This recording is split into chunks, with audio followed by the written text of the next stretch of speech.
शिक्षाप्रद एवं प्रेरणादायक कहानियों की कड़ी में सुनते हैं आज की कहानी। रामायण का एक प्रसंग है। लंका से वापस आने पर हनुमान जी भगवान श्री राम से बताते हैं कि प्रभु, सारी वानर सेना और हमारे सभी अपने लोगों ने मिलकर मुझे लंका में माता सीता के पास भेजा।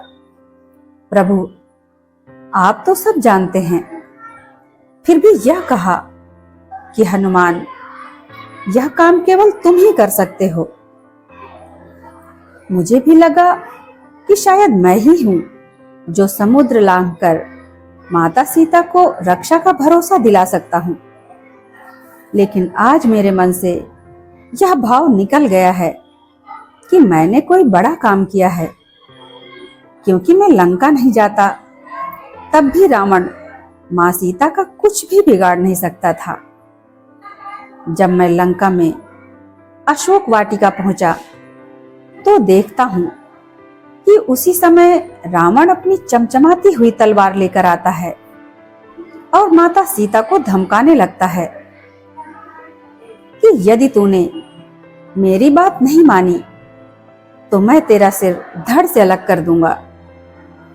तभी उनकी पत्नी मंदोदरी रावण का हाथ थामते हुए बोलती हैं कि स्वामी, ऐसी गलती कभी मत करना।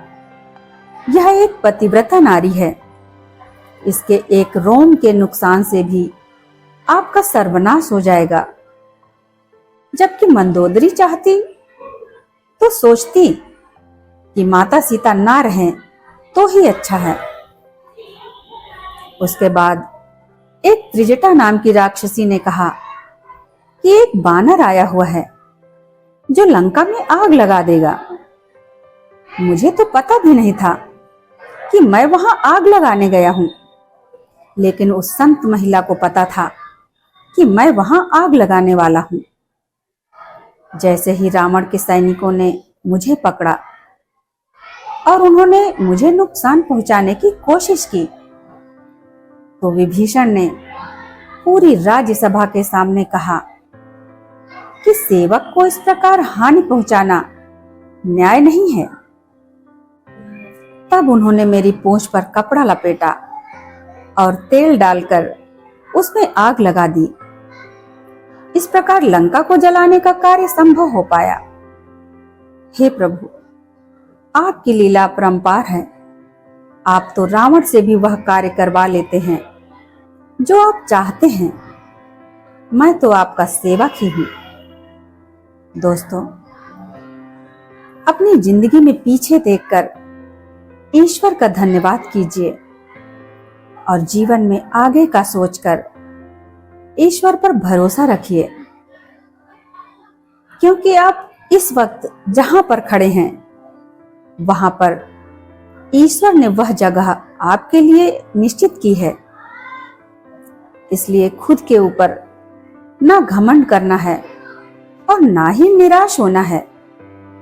अच्छी सोच और अच्छे कर्मों के साथ आगे बढ़ते रहिए। सब कुछ ठीक होगा और बिल्कुल वैसा ही होगा जैसा ईश्वर ने आपके लिए सोचा हुआ है। बहुत सारे लोगों को अपने ऊपर घमंड हो जाता है कि यदि यहां पर मैं नहीं होता तो क्या होता, वहां पर मैं नहीं होता तो ऐसा ना हुआ होता। लेकिन आप अपने मन से यह निकाल दीजिए, क्योंकि जो होना है वह होना है। जो कार्य आपके रहने पर हो रहा है वह कार्य आपके ना रहने पर भी होगा। इसलिए प्यार और विश्वास के साथ जीवन में आगे बढ़ें। धन्यवाद।